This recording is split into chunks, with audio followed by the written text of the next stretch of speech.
J'accompagne la plateforme des femmes pour la paix en Casamance dans le cadre du processus de gestion pacifique du conflit de Casamance.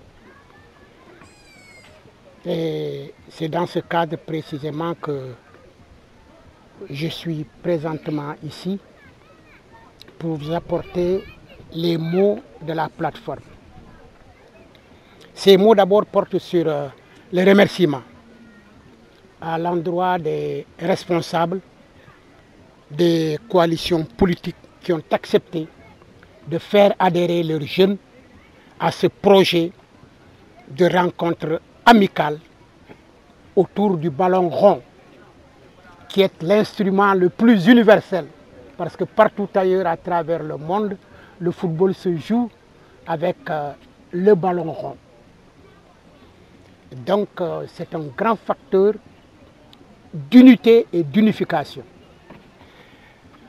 Il se trouve que nous sommes dans une région qui a mal.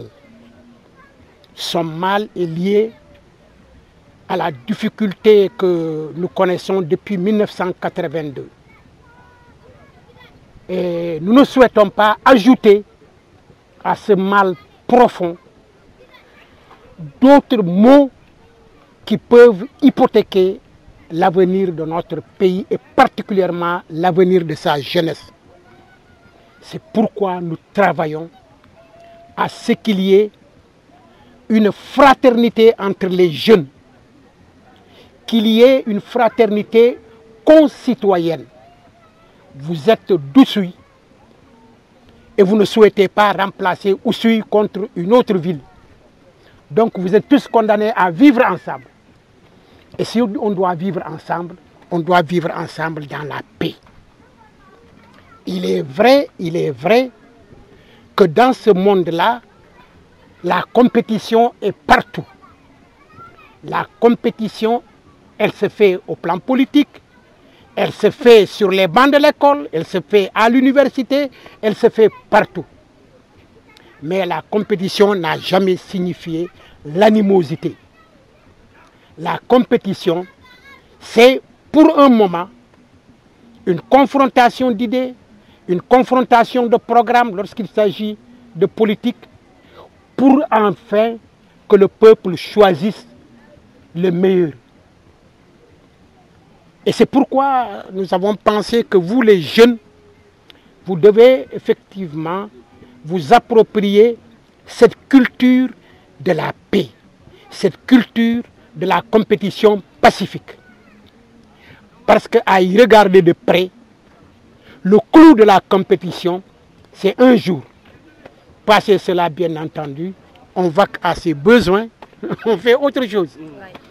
Alors il ne faut pas hypothéquer sa vie et son avenir pour une compétition qui ne dure que 24 heures pour que le peuple détermine son choix. Et vous, jeunesse politique, jeunesse engagée, vous devez effectivement comprendre que vous avez l'obligation de vivre ensemble. Vous avez l'obligation d'avoir des rapports pacifiés, des rapports pacifiques. Et c'est ce que nous voulons encourager. Et nous sommes persuadés que votre acceptation de cette confrontation amicale est déjà pour nous un acte extrêmement fort que nous louons, que nous saluons, que nous encourageons. Et nous souhaitons qu'il en soit ainsi entre vous, en toutes circonstances. Et le grand travail, bien entendu, c'est de faire en sorte qu'il y ait la promotion de votre commune, la promotion de votre département, la promotion de la région de Ziguinchor, la région de Casamance, pour qu'on se sorte de ces difficultés d'une quarantaine d'années qui plombent l'économie, qui plombent la société, qui plombent tout pratiquement ici.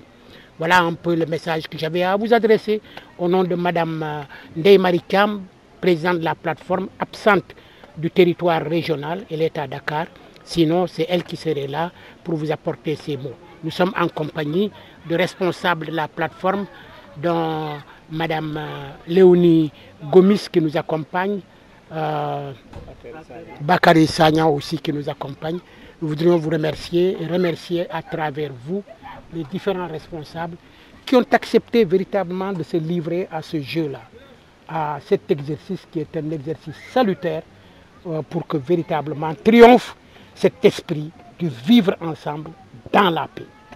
Voilà, merci beaucoup.